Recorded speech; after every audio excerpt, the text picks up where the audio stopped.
sabi po sa ating po napag-aralan last Sunday, patungkol po sa faith, sa Hebrew chapter 11, verse 1, ang pananampalataya daw po ay tayo ay may pananampalataya kung naniniwala tayo na mangyayari ang mga bagay na inaasahan natin. Na tayo ay may paninindigan sa mga bagay na hindi natin nakikita. Kaya kinakailangan na yung mga bagay na inaasahan mo, paniwalaan mong yun ay darating sa iyo. Kahit hindi pa yun nangyayari, ay panghawakan mo, yun mangyayari sa iyong buhay. Amen? So, ang mga tao pong mga hindi naniniwala na mangyayari yung ating mga idinideklara, hindi mangyayari yung ating mga inaasam, yun yung mga taong walang pananampalataya. Kaya ang sabi ng Bible, hindi nalulugod ang Diyos sa mga taong walang pananampalataya. Ang requirement, number one requirement, kapag ikaw ilalapit sa Panginoon, ay kinakailangan na ikaw ay mananampalataya. Kapag sinabing mananampalataya ka, ay maniniwala ka na kayang-kayang gawin ng Diyos at walang mahirap sa Kanya. Ang mga imposibleng bagay ay posible lahat sa Panginoon. Amen? Okay, so let's continue our topic about faith. Ano po, na hindi lamang siya basta paniniwala lang. Dapat ang ating pong pananampalataya ay functional. Marami pong mga may pananampalataya, pero ang kanila pong pananampalataya ay dysfunctional. Naniniwala lang sila, pero hindi mo makita sa kanila yung ebidensya ng pananampalataya. Okay? So, dito, ang ating pong layunin sa pag-aaral po nito ay buhayin sa atin ang ating pananampalataya. Sapagkat kapag tayo ay buhay ang pananampalataya natin, you will experience great result. Mayroong resulta ito na kakaiba mangyayari sa buhay mo. Okay? So, ang pamagat naman ng ating pong pag-uusapan ngayon pong umagang ito ay pinamagatan ito kung exercise your faith. Sabihin mo nga sa iyong katabi, kapatid, you need to exercise your faith. Pwede natin sabihin na mayroon tayong pananampalataya. Pero ang pananampalataya pa lamang, kapatid, katulad po ito ng ating mga katawan. Faith is like our body. Our body needs exercise. Kapag hindi natin na-exercise ang ating pong mga katawan, pansinin ninyo, ang dali po niyong hingalin. Aakyat lang kayo sa third floor, ay pagod na pagod na. Yung mga tao hindi sanay maglakad ng malayo. Diba? Yung lagi na lang sakay. Pag yun ay naglakad, nako, ang dali niyang hapuin, ang dali niyang hingalin, ang dali mapagod. Pansinin niyo yung mula bahay hanggang palengke, nilalakad niya, exercise din na yun din eh. Kasi pag sinabi kasing exercise, ito ay series of moving or series of action in order to get fit or fitted, no? And more strength para maging strong ang iyong katawan. So, ang isang taong hindi gumagalaw at hindi kumikilos, kulang siya sa exercise. Kaya kita nyo, walang kamuscle-muscle. Kita niyo yung mga taong sanay sa buhatan. Yung lagi silang nagbubuhat. Kaya yung mga pagbubuhat sa kanila ay napaka-easy lang sa kanila. Kita niyo yung mga nagtatrabaho dyan sa palengke, mga nagbubuhat ng isang sakong bigas. Parang basta lang yung tinatapon yung bigas. Kasi sanay na sila eh. Talagang banat na banat ang kanila pong mga muscle. Yung mga nagko-construction, yung mga semento, hinihahagis lang na ganyan. Ako nga, hindi nga ako nag-construction. Ang hirap ko maitaas yung mga ganon. Bakit? Kasi kulang na sa exercise. Ibig sabihin, pag wala tayong ehersisyo sa pisikal, ay mahina ang ating katawan. Pero kapag tayo ay laging nag-exercise, mapapansin natin tayo ay masigla, mabilis tayong kumilos, tayo ay maliksi, at hindi tayo nanghihina. Kaya, minsan, nanghihina ang isang tao kasi baka yan ay kulang na sa exercise. Kung kain ka laang ng kain at hindi ka nag-ehersisyo, ikaw ay magiging tamlayin. Now, sa spiritual, kung kinig ka lang ng kinig ng salita ng Diyos, ang ganda ng mensahe, ang nakakabless ng mensahe, pero walang exercise, hindi mo pinapractice yung mga napag-aralan sa church, ay hindi pa rin natin masasabing strong ang iyong pananampalataya. kinakailangan i-exercise yan. Ma-exercise. Mag-ehersisyo tayo ng ating pananampalataya. So, sabi ko sa Mark chapter 4, verse 35, let us read the true to life story in the Bible during the time of our Lord Jesus. Sa Mark chapter 4, verse 35 hanggang verse 41. Basahin po natin ito sa Tagalog. Inagibihay, sinabi ni Jesus sa mga alagad, tumawid tayo sa ibayo. Sabihin mo sa iyong katabi, dinideklara ko, makakatawid ka. Ngayon ito.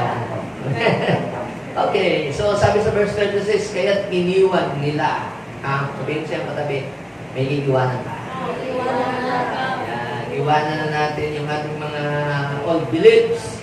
Iwanan na natin ating mga lumang paniniwala. Yan, iwanan na natin ang takot. Iwanan na natin ang pag-alala. Okay? Kaya iniwan nila ang mga tao at sumakay sila sa bangkang sinasakyan ni Jesus. Kaya ang church na inyong sasalihan at inyong dadaluhan ay dapat ay naandoon si Lord. Amen? Kasi pagka ikay dumalo sa church na wala doon si Lord, ay napakahirap niyan. Baka ikaw may lumubog. Okay? Kaya iniwan nila ang mga tao at sumakay sila sa bangkang sinasakyan ni Jesus upang itawid siya sa lawa. Okay? May iba pang bangkang nakisabay sa kanila. Verse 27, go! Habang naglalayag, inabot sila ng malakas na bagyo. Kaya't ang bangkang sinasakyan nila ay hinampas ng malalaking alon at ito'y halos mapuno ng tubig. Si Jesus ay natutulog noon sa may hulihan ng bangka. Nakahilig sa isang unan, ginising siya ng mga alagad at sinabi, Guro, baliwala lang ba sa inyo na mapahamak kami? 39. Bumangon si Jesus at iniutos sa hangin, tigil! At sinabi sa alon, tumahimik ka! Tumigil ang hangin at tumahimik ang lawa. Verse 40, go! Pagkatapos, sinabi niya sa mga alagad, bakit kayo natatakot? Hanggang ngayon ba'y wala pa kayong pananampalataya? Sa Lucas chapter 8, verse 25, nasaan ang inyong pananampalataya? Ang ginamit na word ni Jesus, where is your faith? Okay? So dito ay sabi ng Panginoon, hanggang ngayon, ba'y wala pa rin kayong pananampalataya? So ibig sabihin, may purpose ang lahat ng bagay kung bakit inaalaw ng Panginoon na mangyari iyon sa atin. Ibig ng Panginoon na makita, lumabas ang pananampalataya sa atin. Okay? Sabi sa verse 41, go, natakot sila ng labis at namangha. Sabi nila sa isa't isa, anong klaseng tao ito? Pati hangin at lawa ay sumusunod sa inuutos niya o inuutos niya. May the Lord bless His word this morning. So marami na tayong mga lesson na narinig about this story.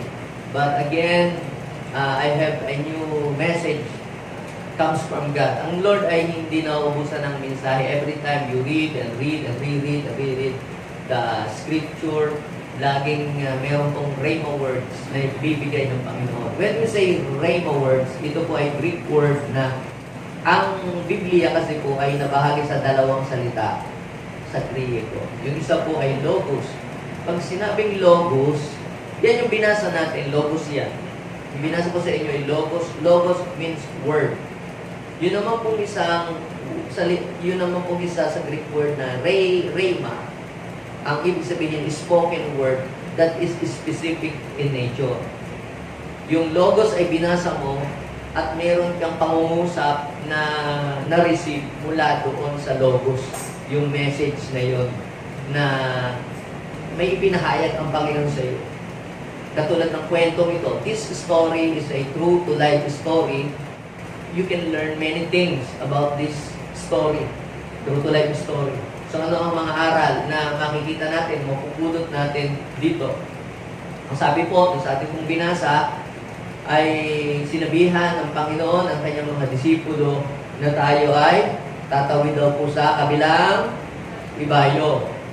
So they leave the crowd And what happened? Anong ginawa? Sumama sila kay Jesus, sumakay sila sa bangka kung saan nakasakay si Lord para itawid siya doon sa kabila. At sabi ni, meron din daw pong nakisabay.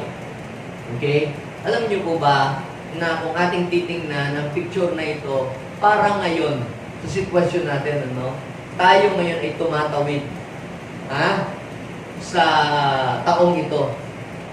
From 2023, natapos na, tayo ay tatawid, papunta naman sa kabila, 2025. Pag nakatawid tayo dito sa, dito sa 2024, ano ang kasunod?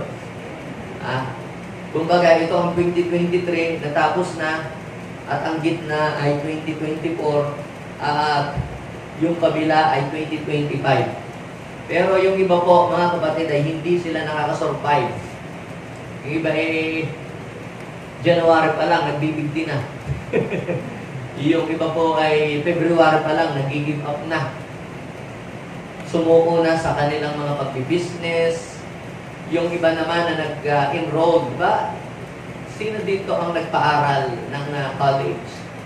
Per semester pa lang, ay nag-drop na. Hindi na nakatawid, hindi na natapos ang buong taon. May ganun, nag-asawa na.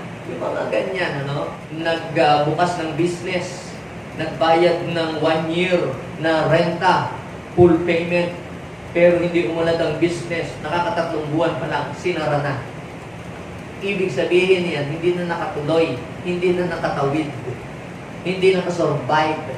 But I am telling you, if you have faith in God, hindi ka lang makakatawid, hindi ka lang makakasurvive. You will not only survive, but also thrive. Amen? Sinong naniniwala doon? Hindi lang siya basta makakasurvive. Hindi lang siya basta makakatawid. So, para makatawid ka, ano ang kailangan mong gawin? Kailangan dito na siguraduhin mong kasama mo si Lord. This year, naniniwala ko, makakatawid ka sa anumang mga hamon ng buhay, basta kasama mo si Lord. Marami din daw kung tumatawid silang kasabay. Pero bless yung mga alagad ni Jesus kasi kasama nila ang Panginoon. Maraming tumatawid sa taong ito. Maraming mga lumalakad sa kanilang journey. Pero advantage, kapatid, ang Panginoon ay nasa sa iyo. Hindi ibig sabihin na ikaw ay kasama mo si Lord, ay wala ka nang may encounter na problema. Hindi ibig sabihin na ikaw ay na born again Christian, ay wala ka ng bagyo, wala nang storm na darating. Meron pa din. Pero ang kaibahan, pag kasama mo si Lord, iingatan ka ni Lord, and He will perform a miracle in your life. Marami din daw pong nakisabay. Marami din daw pong mga tumawid din. Ako ay naniniwala, same experience ng kung anong nangyari doon sa mga disipulo. Ewan ko, baka lumubog sila. Ewan ko kung baka hindi na sila tumuloy, baka bumalik na ulit. Dahil malaki ang alon. Pero dahil kasama po nila si Lord, nakarating sila ng maluwalhati. Kaya dinideklara ko, makakatawid ka sa iyong pupuntahan, safe and sound. Ano ang mga lesson na matututunan natin dito? Let's talk about exercising our faith. So, kapag nag-exercise ka, ay dinidevelop mo yung muscle na tumatag. Actually po, ang ating pong muscle ay iba't iba. Iba yung bicep, tricep dito. Iba din naman yung shoulder, iba din naman yung chest. At yan po ay may kanya-kanyang exercise, iba-ibang exercise. Hindi yung mag-focus up lalaki na lahat ang muscle. Iba-iba, di ba? Iba ang muscle sa braso, iba ang muscle sa dibdib, iba ang muscle sa likod, iba ang muscle sa binti. So, ibig sabihin lahat ng area ng katawan natin ay para maging proportion. Sabihin natin, proportion. Ibig maging balanse, maging akma sa laki, sa tindig, sa hubog, ay dapat lahat ng parte ng ating katawan ay ma-exercise. Nakakita na po kayo ng taong yung malaki lang ang muscle, maliit ang binti. Para si Papay.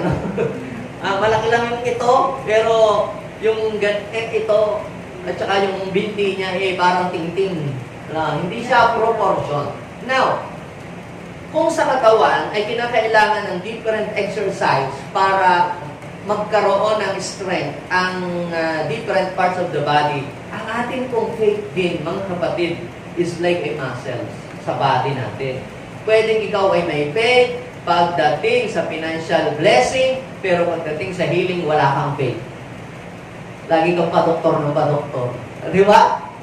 Yes, pwede, di ba? Pagdating sa blessing, nananampalataya ka that God will provide. At yun nga ang nangyayari, pinoprovide nga ang mga pangailangan, dami mong mga blessing na dumarating.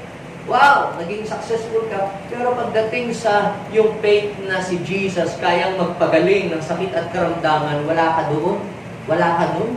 Kaya kaunting sakit, sipon agad sa ospital ang iyong pa-doktor. Kaya yung iyong mga kinitang, malaking pera, nawawala. So, kinakailangan din na ma-exercise yung ating faith na si Jesus ay kaya niyang magpagaling. Kaya niyang magpagaling. Meron din naman pong may faith.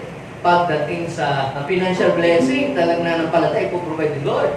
Pero, pagdating naman po doon sa protection ng Diyos, wala siyang faith na kaya siyang proteksyonan ng Diyos.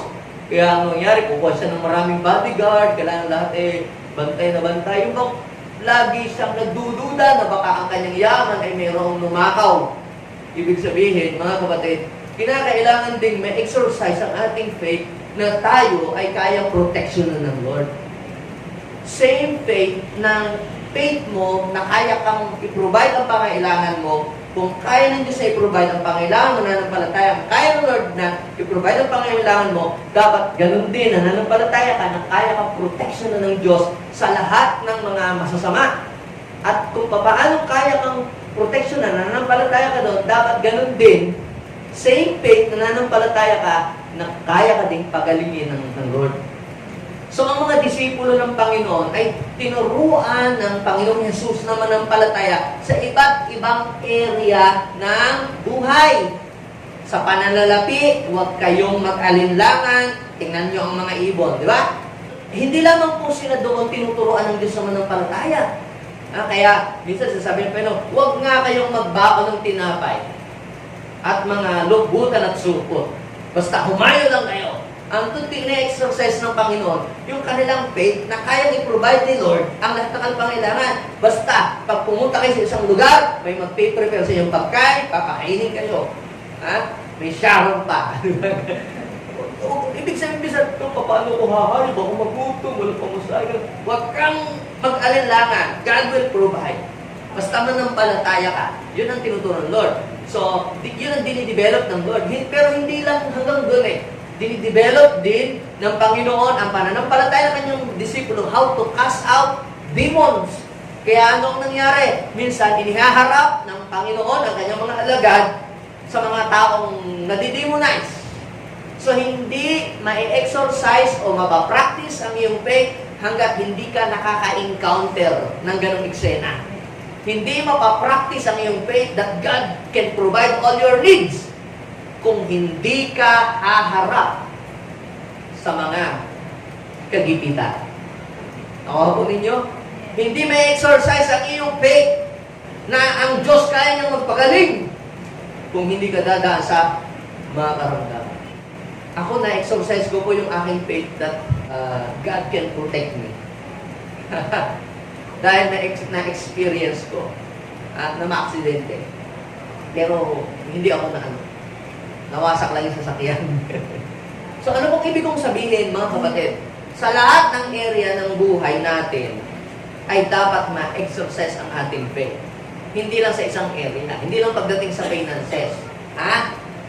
Kundi dapat ma-exercise din yung faith natin na kaya rin ng Panginoon na mapatapos mo ang iyong mga anak. Di ba? Nananampalataya ba kayo? Kung kaya i-provide ng Diyos ang iyong pangangailangan, sa araw-araw, kaya din niyang i-provide ang pang-aral ng iyong anak hanggang college, hanggang magtapos pa at maging doktor pa. Ayun.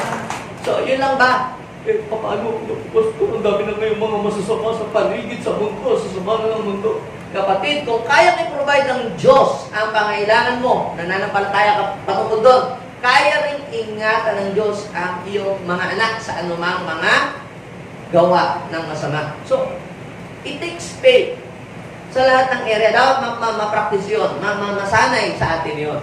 Now, the question is this: how our faith develops?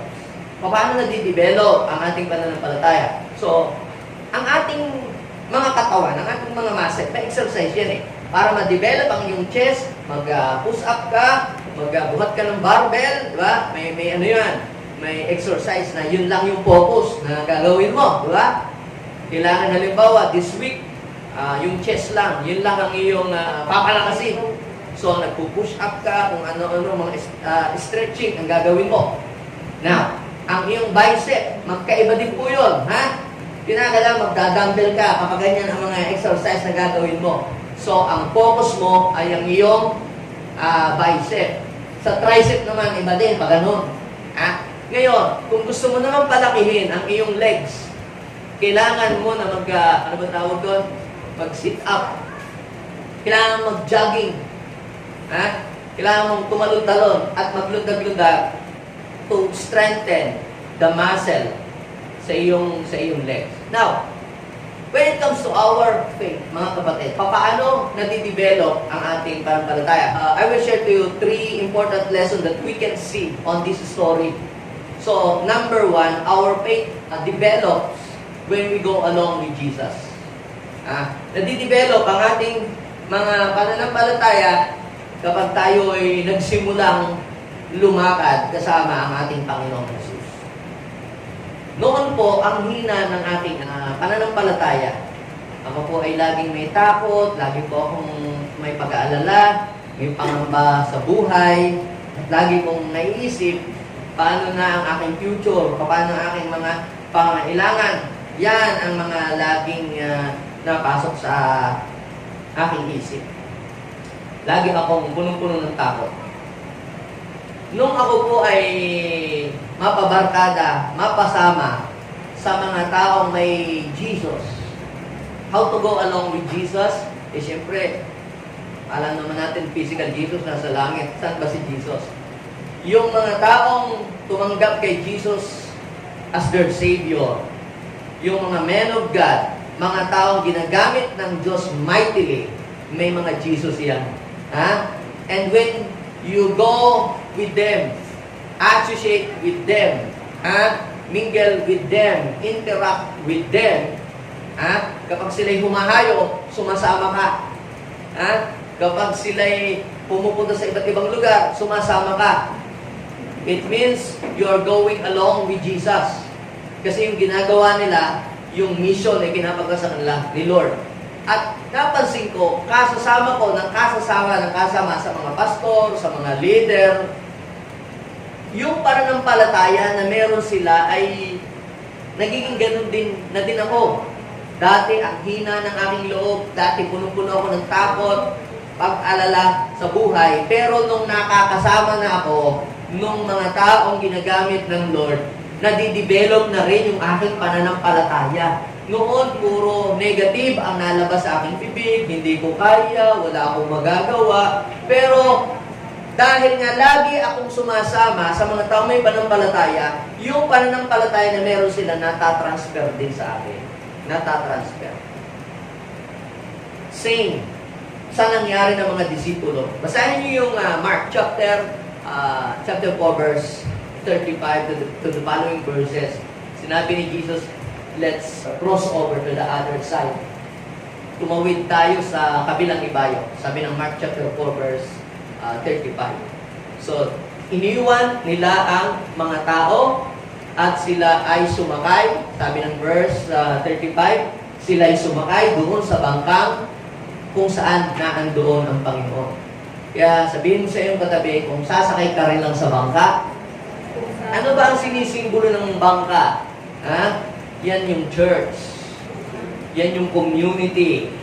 Yan yung company kung saan si Lord ay kumikilos at may ginagawa si Lord.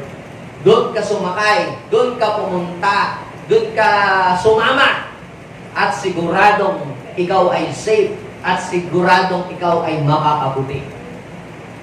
Dumalo ka sa church kung saan mayroong manifestation ng kilos ng Panginoon. Sabi po doon, tumawid tayo sa ibayo. Idinideklara ko, this year, makakatawid ka. Amen? Sabihin mo sa iyong katabi, makakatawid ka. Sa kabila naman, makakatawid tayo. Huwag tayong mag-alala kung saan tayo kukuha ng mga gagastusin, pambayad ng renta, diba? Pang-tuition fee ng mga anak, basta makakatawid tayo. Kung paano nakatawid tayo ng 2023, this 2024, makakatawid tayo. Amen? At hindi lang basta makakatawid. Ha? Safe na safe tayong makakatawid. Kaya, di ba, minsan nag-aalala dito, pag namin 2024, magtataas na naman daw pamasahe at mga bilihin. Huwag kang mag-alala. Nakatawid ka nga ng 2023. Buhay ka pa rin, di ba? Lalo na ngayon. Basta ito ang tandaan mo. Kung sasakay ka lang sa bangka, dapat yung bangka na kung saan naandoon din si Jesus. Amen? Ay pagka hindi na si Jesus ang nag-glorify sa church, tao na, di ba? Politiko na. Abay, baba na sa bangka at hindi na yon ang sinasakyan ni Jesus. Pero kapag ang church ay ang itinataas si Jesus, ipinoproclaim si Jesus, hindi yung kung sino yung leader, aba, siguradong makakatawid ka. Kasi si Jesus ang itinataas eh. Sabi po ay, tumawid. Sumakay po sila sa bangkang, sinasakyan. Tanungin mo ang kayong katabi, saan kang bangka nakasakay? Ay saan pa ay di doon sa sinasakyan din ni Jesus. So, huwag kang sasakyan doon sa bangkang hindi sinasakyan ni Jesus. Ay, huwag kang pupunta sa kumpanyang wala doon si Jesus. Huwag kang pupunta sa church na hindi kumikilos si Jesus. Doon ka pumunta sa nakikita mo na may kilos ang Panginoong Jesus. May ginagawa si Jesus sa mga tao. May binabago. Di ba? At sasabihin ko po sa inyo mga kapatid, makakarating ka sa iyong destination. Amen. Amen. Now, ang pagsama natin sa mga taong ginagamit ng Diyos, sa mga men of God, sa mga taong may faith kay God, nakakahawa yan ng faith. Kapag sumasama ka sa mga taong may faith, mahawa ka ng faith nila. Madidevelop din yung iyong faith. Makikita mo ka sa kanila, paano sila manampalataya. Kaya, kita ninyo, kasasama ni Lot kay Abraham, nakuha niya yung faith ni Abraham. So, yung blessing na tinatanggap ni Abraham, naging blessing din niya. Si Elijah, kasama ni Elisha. Yung faith ni Elijah ay nahawahan siya ng faith. Nahawahan niya si Elisha. Palibhasa si Moses, he's a man of faith. Kasama ni Joshua. Sama si Joshua. Kahit saan pumunta, buntot ng buntot si Joshua. Yung po mga ginawa ng Panginoon dahil sa pananampalataya ni Moses, ginawa kay Moses, nangyari din kay Joshua. Now, tingnan natin ang mga disipulo ng ating Panginoon. Ang mga disipulo ng Panginoon na dating full of fear. Diba? Lagi po silang nag-aalala sa buhay. Puno-puno lagi ng takot, pangamba sa buhay. Pero dahil sa sila ay laging kasama kay Jesus, what happened to them? Tingnan niyo sa Acts chapter 4 verse 13. Nagtaka ang mga bumubuo ng Sinedrin. Ito yung time na ina-accuse po sila. Dati si Peter, sila John, di ba? Nung inaresto si Jesus, tatakbo sila dahil sa takot. Pero noong pong sila ay buhusan ng Espiritu ng Diyos, same Spirit na tinanggap ni Jesus, ang Espiritu din na kanilang tinanggap. So, ibig sabihin yung faith ni Jesus, yun na rin yung kanilang faith. So, anong nangyari? Nagtaka po ang mga bumubuo ng Sinedrin sa katapangang ipinakita ni na Pedro at Juan. Lalo na nang mabatid nilang mga karaniwang tao lamang ang mga ito at hindi nag-aral. Tignan nyo, napagkilala nilang sila ay kasamahan ni Jesus noong nabubuhay. Dati po noon, pagka po may napuposes, nako, Takot po ako mag-minister. In Jesus' name, in Jesus' name. Nung si Bishop ay magturo ng Advanced School of Deliverance, ako po ay nanonood kung paano siya nag-minister. Sumasama po ako sa kanilang mga crusade. Sumasama po ako sa pag-minister. Nanonood lang ako. Nanonood ganyan. Parang mga tagawa. Pero, napansin ko dahil sa kasasama ko ng kasasama, na-develop sa akin ang faith. Ganun lang pala sa demonyo. Hindi pala nakakatakot. So, na-develop sa akin yung faith. At pagpunta ko po dito sa Pangasinan, yung kung kanilang pong ginagawa, ay nagagawa ko rin. Yung ginagawa ng ating bishop, nagagawa ko rin. So, sumama ka sa mga taong para may pananampalataya. At yung mga dakilang bagay na kanilang nagagawa, magagawa ko rin. Bakit? Dahil yung pananampalataya na meron sila, mahahawakan ka noon. So, our faith develops when we go along with Jesus. So, how to go along with Jesus? Sumama ka sa mga humahayo, sumama ka sa mga nangangarang salita ng Diyos, mag-join ka sa mga gawain, at mapapansin mo, malilip up ang iyong faith. Kung nasa bahay ka din lamang, laging drama ang iyong pinulunod. Diba? Nako, nakakahinay ng mga tulpo, yung gano'n. Yun lang ang pinulunod. No. Pansinin nyo, ang pananampalataya nyo, napaka-weak ng pananampalataya po nito. Makinig kayo ng mga preaching. Yung mga powerful preaching. At mapapansin niyo, malilip up ang inyong faith. How to go along with Jesus? Read the Word of God. Meditate on the Word of God. Umattend ng mga fellowship. Umattend ng mga gawain. Mga small group gathering. At kapag ikaw ay dumadalo, you are going along with Jesus. At mapapansin mo, ang pananampalataya mo ay madidevelop. Mawawala na yung takot pag-alala mo sa buhay. Kasi napapalitan na ng faith yan. So, pangalawa, ito, our faith develops when we pass through different trials. So, katulad ng ating mga muscles, lalaki lang ang iyong bicep kapag ka nagbuhat ka ng dumbbell o barbell. Lalaki lang ang chest kapag ka nag-push up ka. Pero kung titingnan mo lang yung barbell, sabi ni Pastor, kailangan mo mag-barbell. Tiningnan mo maghapon yung barbell, nakatitig kang ganyan sa barbell. Lalaki ba ang muscle mo? Hindi. Tumingin ka lang dun sa, yung hinihilang ganyan. Lalaki ba ang iyong muscle sa braso? Hindi. Lalaki lang ang muscle mo kapag ka ginamit mo, in-exercise mo sa pamamagitan mo. At syempre, naalala ko nung una ako may gym dati po ka dito sa second floor. Naku, yung una ko pong pagbabarbell, naku, sakit yung pagising ko sa umaga, no? Maliligo ako, hindi ko maiganon yung tapok. Ang sakit talaga po ng muscle. Pero napansin ko, mga kapatid, habang ginagawa mo na siya regularly, ano na siya? Nasasanay na yung katawan. Nawawala na yung sakit. Tumitigas ang iyong mga braso at lumalaki nga ang katawan, gumaganda ang hugis ng katawan.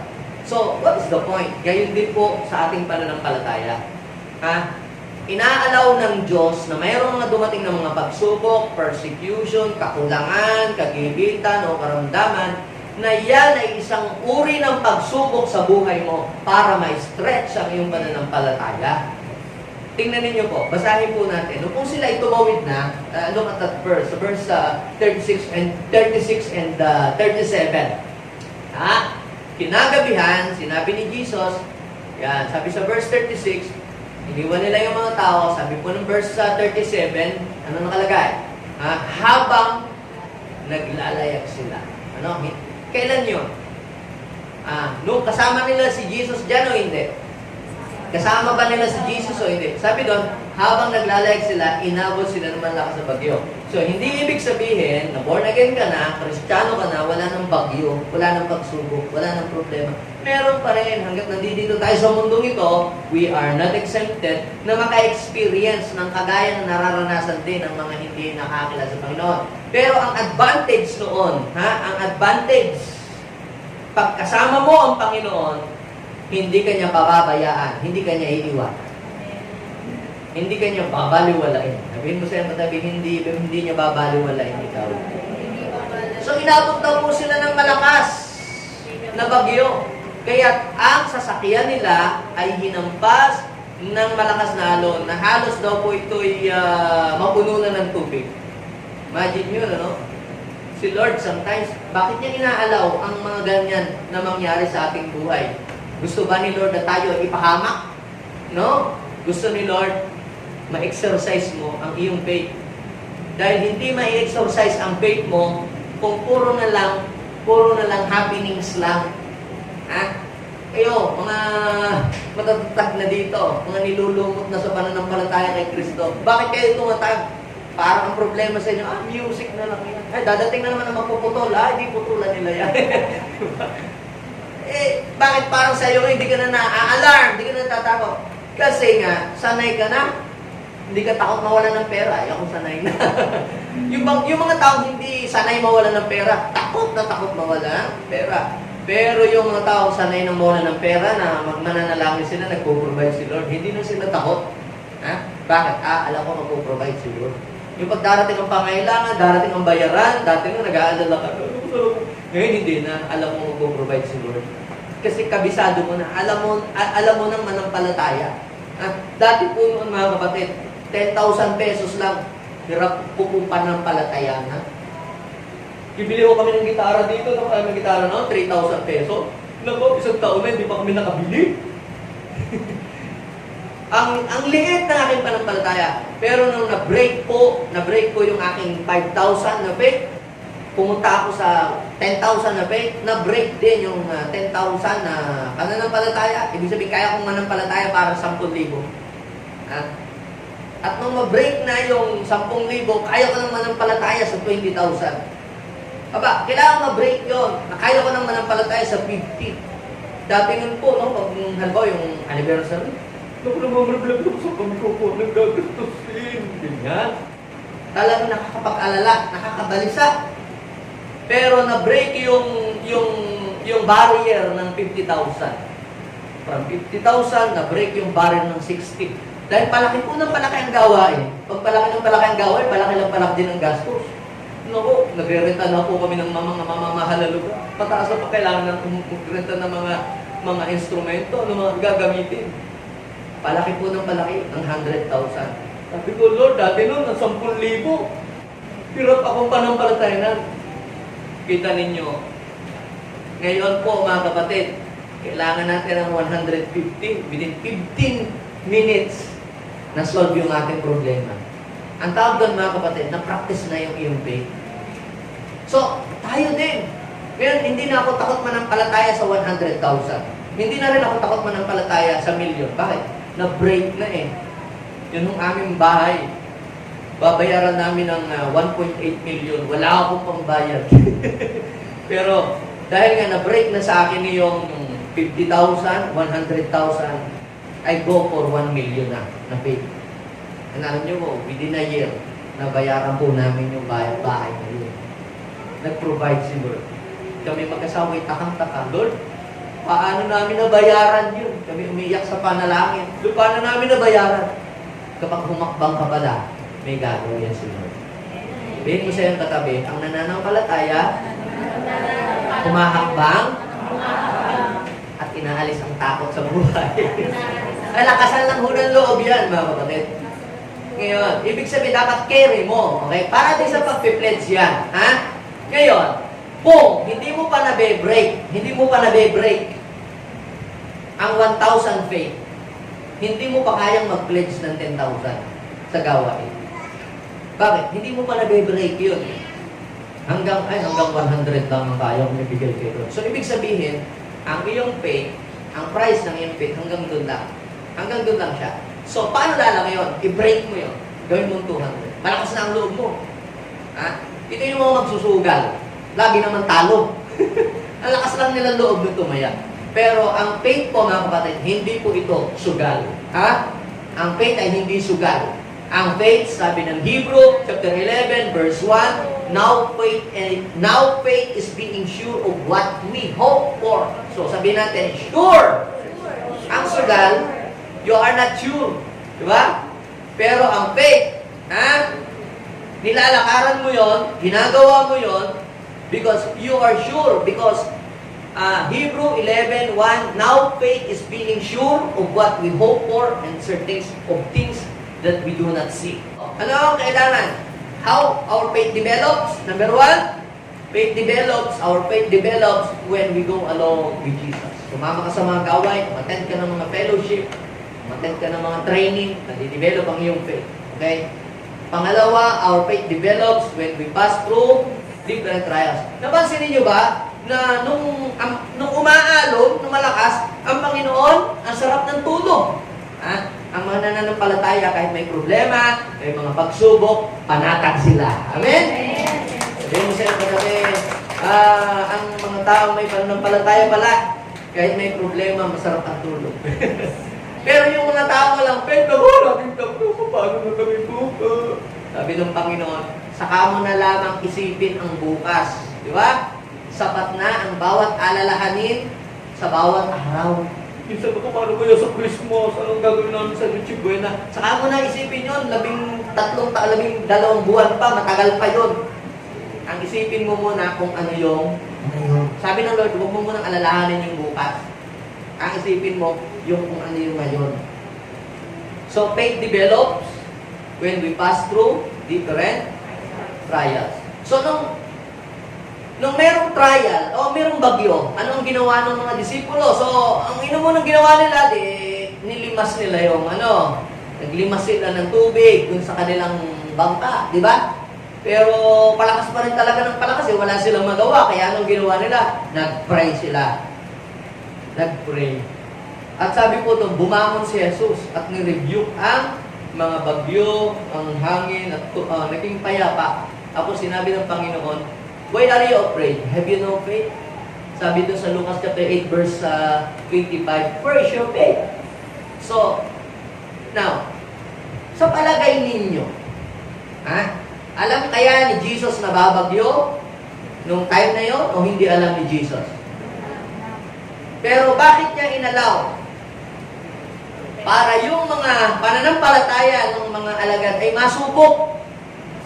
Gagaling ninyo magpalayas ng demonyo. Di ba? Gagaling ninyo magpalayas ng demonyo. O, sige. May faith na kayo sa pagpapalayas ng demonyo. Sa storm naman. Masubukan. Matesting na. Ayun. No? Kaya kung pwedeng ikaw ay malakas ang faith when it comes to raising money or providing your needs, pero when it comes to protection, security, parang wala kang faith. So gusto din ng Lord na ma-develop yung faith mo doon. So para ma-develop, kailangan ma-exercise ka doon. Para ma-exercise yung faith mo doon, kailangan may mangyaring eksena patungkol sa bagay niyo. Dahil kung walang mangyayaring gano'n, hindi ma-develop, hindi lalakas ang loob mo eh. Kung hindi mo susubukan. So, sabi ng James chapter 1, verse 2 and 3, pansinin niyo po. Mga kapatid, magalak kayo kapag kayo dumadaan sa iba't ibang mga uri ng pagsubok. Ba't naman dapat matuwa? Nakakatuwa ba yun? Di ba? Totoo lang, hindi naman talaga nakakatuwa eh. Pero kapag may pagsubok, kinakailangan meron tayong right perspective. Tamang pananaw kapag may pagsubok na dumarating sa ating buhay. Huwag maging negatibo na, Lord, baliwala lang. Kasi negatibo ang mga alagad. Lord, baliwala lang ba sa iyo?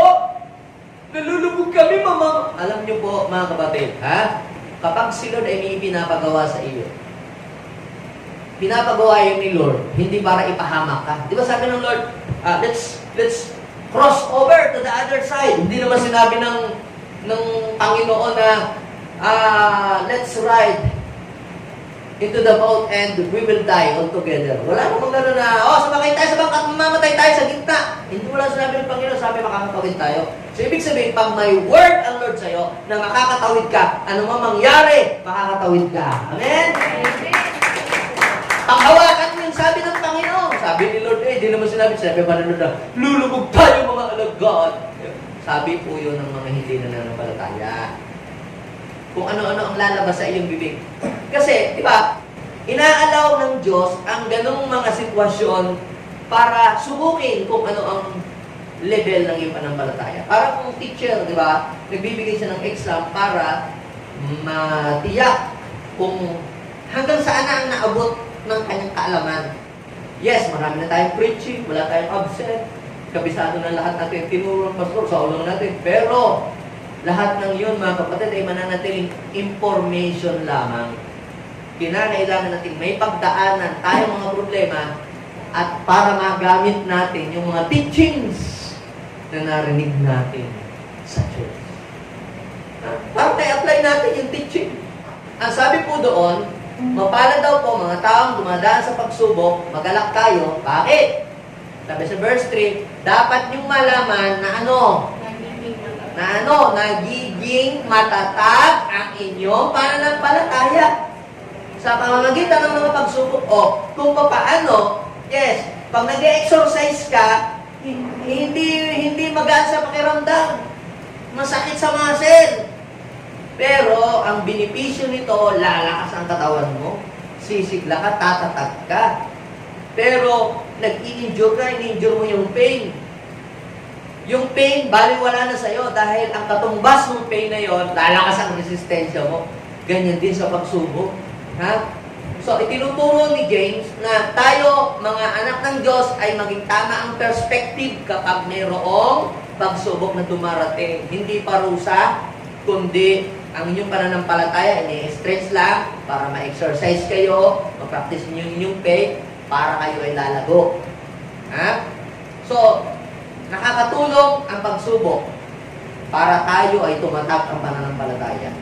Sabi po ng 1 Peter chapter 1 verse 7, ang ginto na nasisira, ang ginto nasisira. So, pag yan ay kailangan i-repair, kailangan niyang papadaanin siya sa apoy. Bakit? Para lumambot. Isa kasi, ang tigas ng ulo natin. Isa kasi tayo ay unteachable. Pero yung apoy ay sumisimbolo sa pagsubok. Ha? Sabi po doon, ang ito nasisira, pinapadaan sa apoy upang malaman kung talagang dalisay. Gayun din naman ang inyong pananampalataya na higit na mahalaga kaysa ginto. Naniniwala kayo ang ginto ay mahalaga? Ang pinakamamahalin, mahalagang bato. Pero may mas mahalaga pa pala sa ginto. Ano yun? Yung iyong pananampalataya, mas higit pa na mahalaga kaysa ginto. Pag may ginto ka, pwede mong i-convert ng pera at mabibili mo ang gusto mong bilihin. Kahit ano, pwede kang makarating sa lugar na gusto mong puntahan. Kung may ginto ka. Pero, ang pananampalataya daw ay higit sa ginto.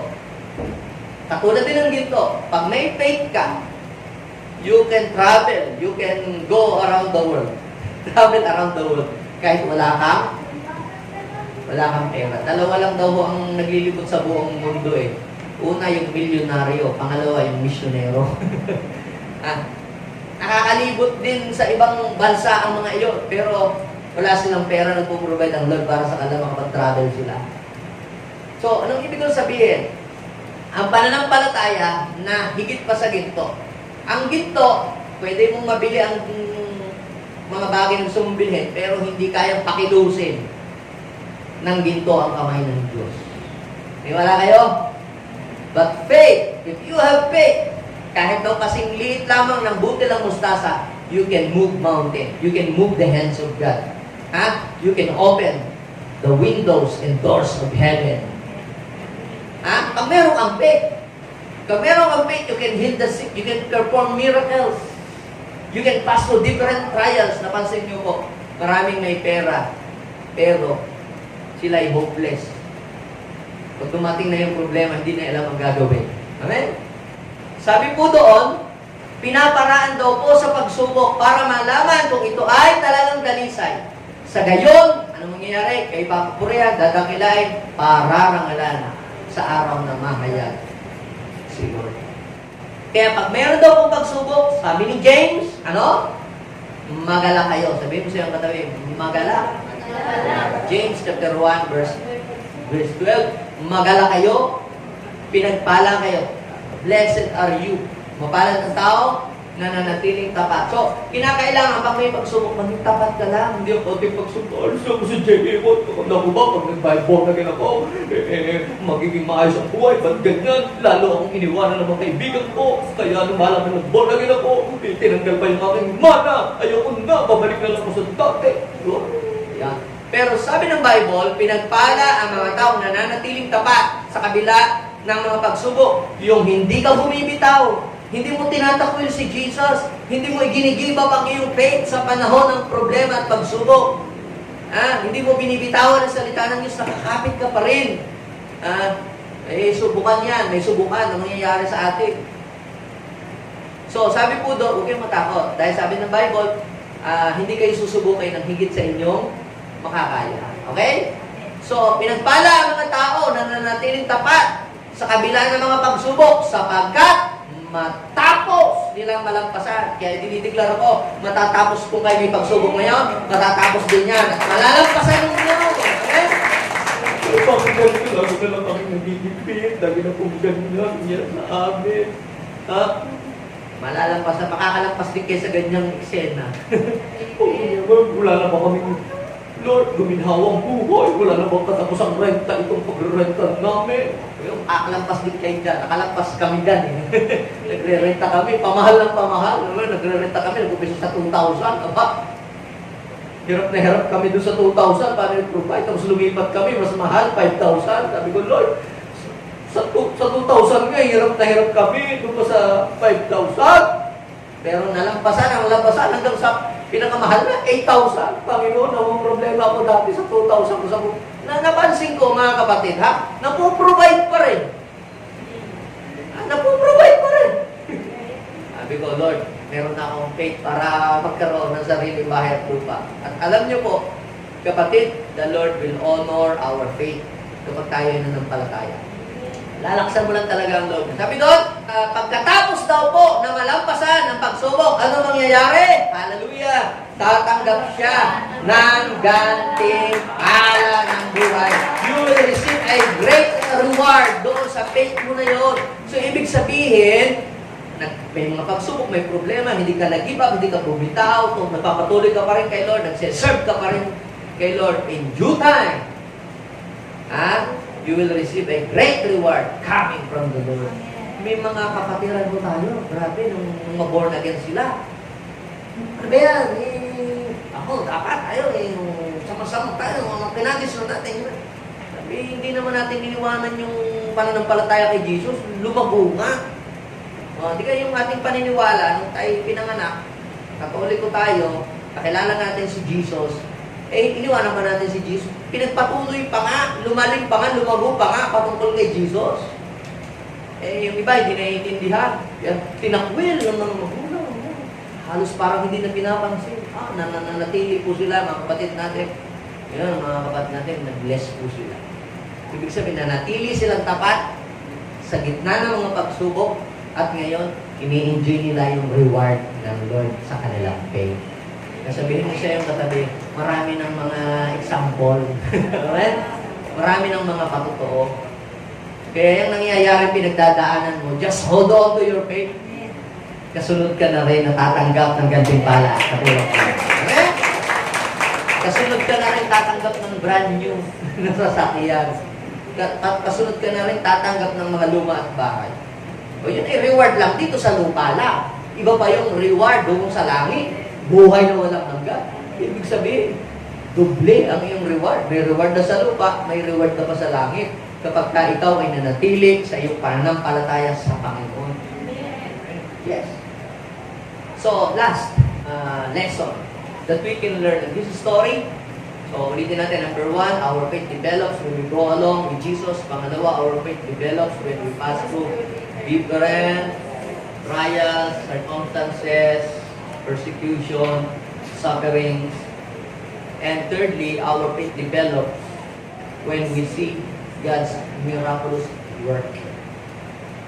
Actually, tayo talaga, hindi minsan maaalis sa atin kahit sabihin natin dapat kahit hindi natin nakikita, manampalataya tayo. Pero we, as human, meron ka tayong instinct na to see is to believe talaga eh.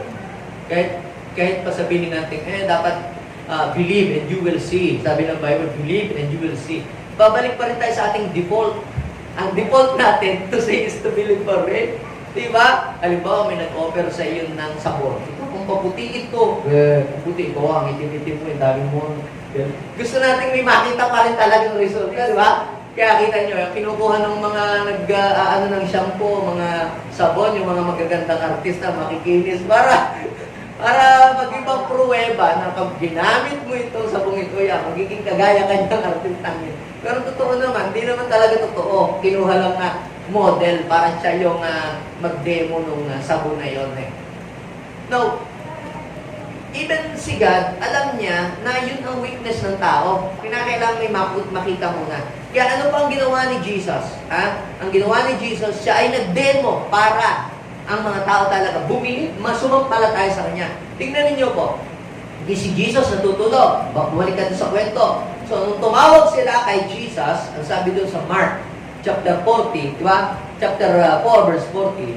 Tinawagan si Jesus. So, ang ginawa naman ay si Jesus po ay bumangon. Kaya, kapag ikaw ay nasa gitna ng pagsubok, ito ang gagawin mo, tumawag ka agad kay Lord. At si Lord babangon agad, tutugon agad, at sasaway niya ang lahat ng storm na dinadaanan mo sa buhay. And everything will be okay. Pagka ikaw tumawag sa Panginoon, papayapain ng Panginoon ang lahat ng storm na dinadaanan mo sa buhay. How many of you believe that? Na kapag tumawag ka kay Lord, papayapain ng Lord ang lahat ng problema mo na hinaharap at pinagdadaanan sa iyong buhay. So, bumangon si Jesus.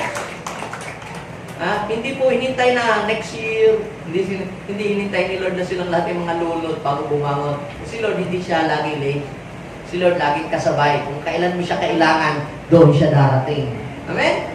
So, bumangon si Jesus, iniutos sa hangin, tigil, at sinabi sa alon, tumahimik ka, tumigil nga ang hangin, tumahimik ang lawa. Now, sabi sa verse 40, pagkatapos sinabi niya sa mga alagad, bakit kayo natatakot?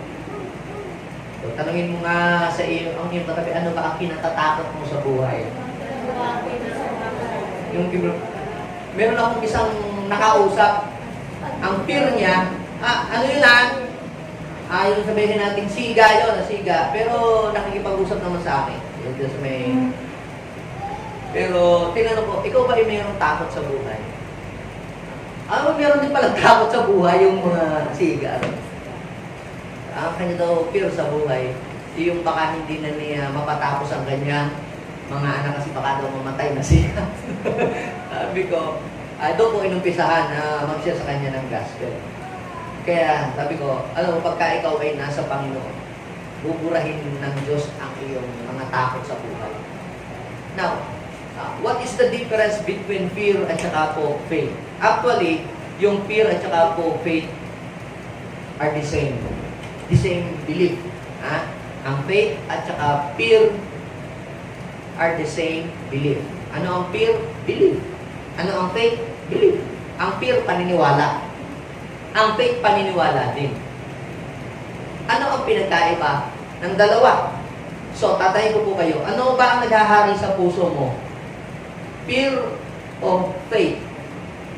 Anong hinahanap ni Lord sa atin? Fear o faith?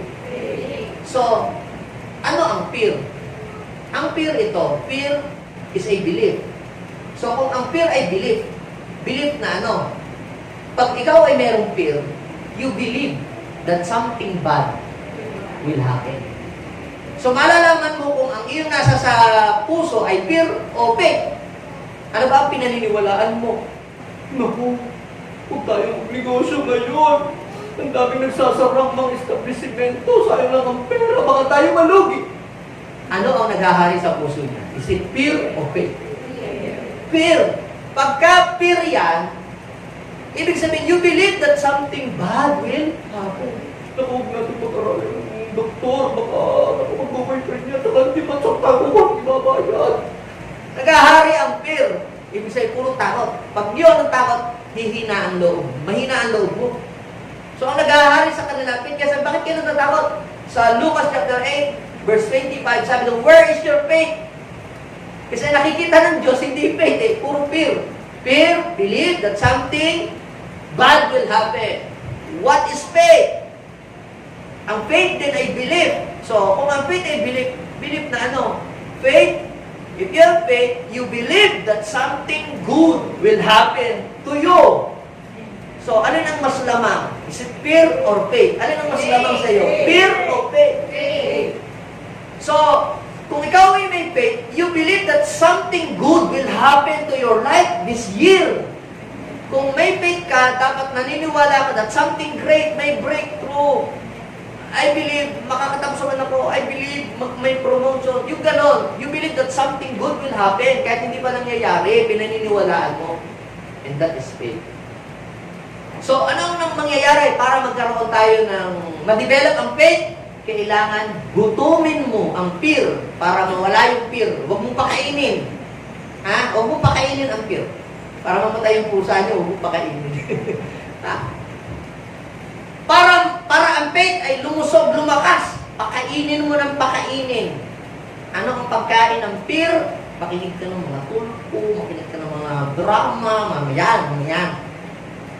Mga nangyayari sa buong mundo. Kung ano-ano mga sinasabi ng mga vlogger, huwag kayong makinig doon. Kay Brother Dave na lang kayong makinig. Ano ibig sabihin? Tatakutin ka. Gano'n. Yun ang, mapipid ka ng gano'n. Lumayo ka doon. Anong gagawin mo? How to feed your faith? Makinig ka ng preaching. Yung mga preaching, yung mga motivational, na mga preacher, pakinggan mo yung pakinggan. Di madidevelop yung faith. Umiwas ka doon sa mga marites, yung mga nagre-negative. So, ang fear mo, hihina. Tapos nakikinig ka ng mga preaching, gumagawa ka ng mga gawain, nagpapatugtog ka ng mga worship. Kung magpapatugtog ka ng mga song, huwag yung hindi ko kayang tanggapin, parang di ko yata kaya. Ay, pinipid mo ang fear. Tatanggatay mo yung, may gagawin ng Diyos, may gagawin ng Diyos. Noon, manonood ka ng movie. Ang papanoodin mong movie, yung Facing the Giant, yung mga ganon na mga nakaka-inspire. Pag pinanood mo siya, sino nakapanood na ng movie na Facing the Giant? Panoodin niyo po yun. Napakaganda. Pwede mo yung mapanood sa YouTube. Napakaganda po. Kung kayo ay walang faith, ma-inspire po kayo kapag pinanood niyo po yun. Yung Facing the Giant. So ano po ang ibig ko sabihin? I-feed mo yung faith mo para ang faith mo lumakas at ma-develop yan. So, our faith develops when we see God's miraculous work. Kaya po, ang aking pananampalataya develop, naka-attend ko ng mga deliverance. Nung nagpumunta po dyan, yung mga sina Reinhard Bonnke, dyan sa Luneta, pumunta po ako doon. Yung sila Benny Hinn, yung mga crusade miracle nila, nandun ako sa malapit sa stage, kita-kita ko yung bulag, nakakita. Yung lumpo, tumayo sa wheelchair. No? So, nakakataas pala ng faith yung nakikita mo na kumikilos ang Diyos. So, kaya yung mga leaders na nandirito, na available sa, dinadala ko po sila sa Batangas.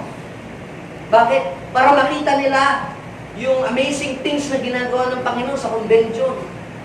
Yung mga song leader, mga musician. Para makita nila anong ginagawa ng mga tao, para manampalataya sila. Pagdating dito, on fire ang kanilang faith. Yan po ang nangyayari. Kaya, nung convention na isa, Gathering the Harvest, sinama ko po sila. Nakita na ang daming tao, kumisunod, pag-uwi. The same faith na yung nangyayari doon sa Batangas, nangyayari din ngayon sa atin. Sabihin mo sa iyong katabi, what you see is what you get.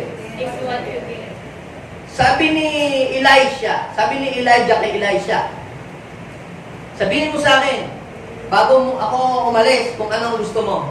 Gusto ko yung double portion ng iyong kapangyarihan. Mahirap yung hinihingi mo. Pero, kapag nakita mo ako, na kinuha ni Lord, mapapasayo yung hinihingi mo. Kaya hindi siya kumurap.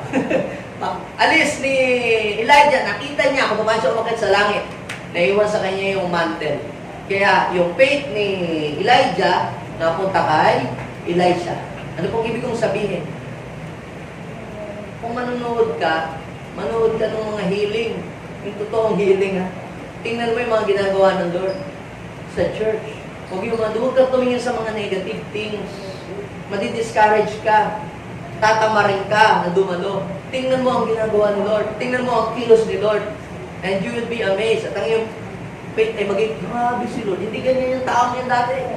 Mahirap lang sa buhay yan. Umaten dito yun eh. Nangungutang pa nga sa akin.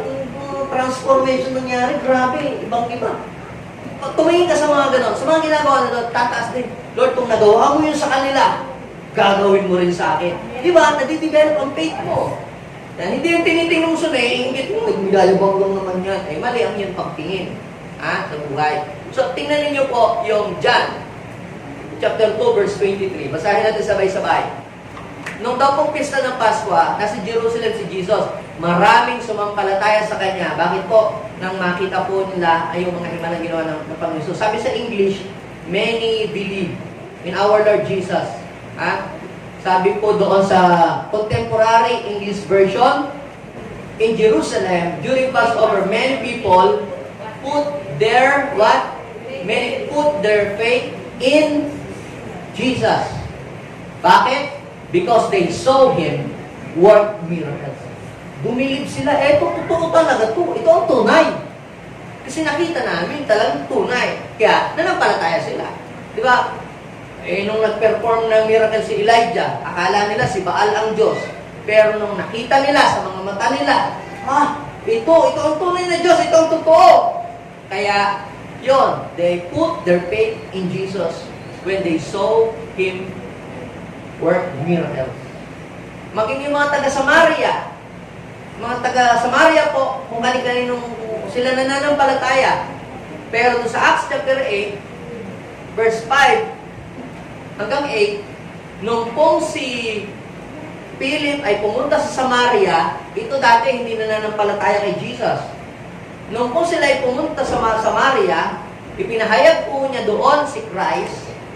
Tapos, nung marinig po ng mga tao si Filipe at makita ang mga himalang ginawa niya, nakinig po silang lahat.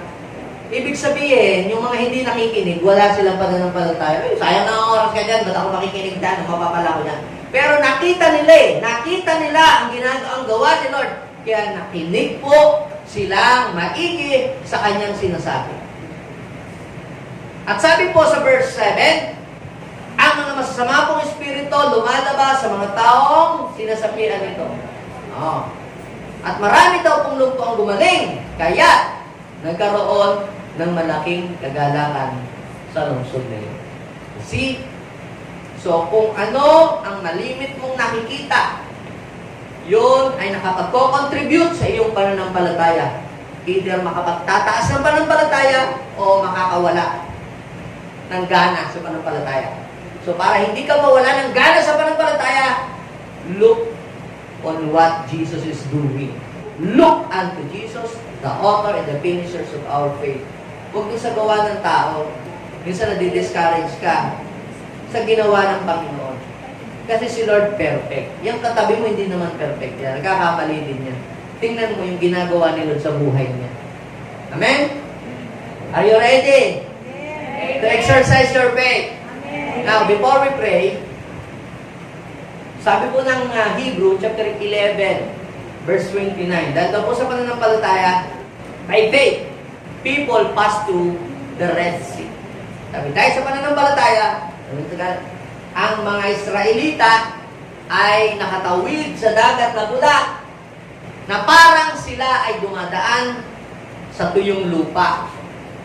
Pero, nang dumaan doon ang mga Ehipsyo, sila po ay nalubog.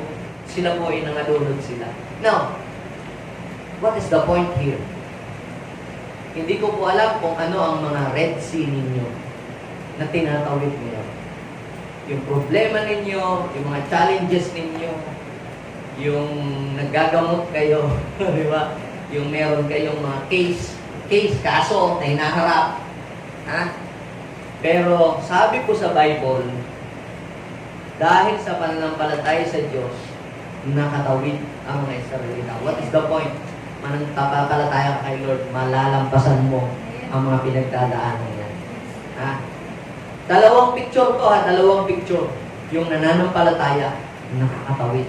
Yung hindi nananampalataya, nalulunod, lumulubo. Pero idinideklara ko, makakatawid ka sa year 2025. Hindi ka lulubog, hindi ka malulunod. Amen? You will pass through your Red Sea and you will reach your destination safe and sound. Amen? Tayong lahat ay tumindig sa oras na ito. Father, in Jesus' name, help us. Increase our faith, O Lord. Tulungan niyo po kami. Minsan po, ay nangangamba kami sa mga mangyayari in the future. Meron po kaming fear, O Lord, sa buhay. Aminin man natin sa hindi, mga kapatid. All of us here, meron tayong faith. Fear. Hindi nga lang po pare-parehas. Ang fear ng iba, paano na kaya pagtanda pag ako ay tumanda? Yun ang fear ng iba. Paano na kaya ang aking hinaharap? Paano kaya ang aking mga anak? Paano kaya ang mga pangailangan namin? Minsan, ang fear ng iba, baka matanggal siya sa trabaho. Ang fear ng iba, naku, magtatanggalan daw sa trabaho. Naku, paano baka? Isa na ako sa matanggal. Huwag kang matakot. Kung magsara ang pinto, may bubuksan si Lord na bagong pinto. Naririnig mo sa mga bali-balita na may mga bago na naman daw, mga sakit-sakit. Nag-a-arise ang fear sa puso mo po. Ayan, may pandemic na naman. Huwag kang mag-alala. Kung naingatan ka ng Panginoon nung nakaraang pandemic, iingatan ka pa rin ng Diyos because Jesus is the same yesterday, today, and forever.